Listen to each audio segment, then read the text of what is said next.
हमारा जो टॉपिक है वो चार्ज चल रहा है। अब चार्ज की दो चीजें हम लोगों को पढ़नी है। पहला तो पढ़ना है हमें प्रॉपर्टी ऑफ चार्ज, दूसरा पढ़ना है मेथड ऑफ चार्जिंग।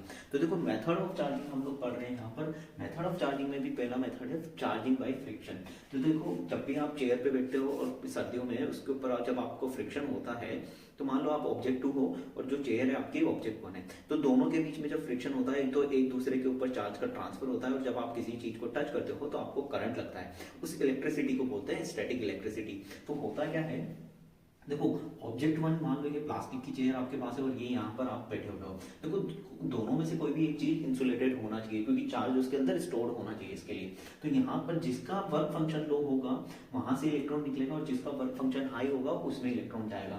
तो वर्क फंक्शन का मतलब क्या होता है, मतलब minimum energy required to release an electron. तो जिसके लिए इलेक्ट्रॉन को रिलीज करने के लिए मिनिमम एनर्जी रिक्वायरमेंट होती है उसका वर्क फंक्शन कम होता है। One must be insulated. देखो दोनों में से एक चीज इंसुलेटेड होनी चाहिए, मतलब आप चेयर पे बैठे हो तो आपके पैरों में स्लीपर होना चाहिए, या फिर आपने कोई कुशन लगाया हुआ, तो आपकी बॉडी जब फ्रिक्शन करेगी तो आपकी बॉडी चार्ज हो जाएगी, और इक्वल एंड ऑपोजिट चार्ज वहां पर प्रोड्यूस होगा। मतलब किसी एक ऑब्जेक्ट के ऊपर अगर पॉजिटिव चार्ज है तो आपके ऊपर नेगेटिव आएगा। आ गई बात समझ में? तो ठीक है।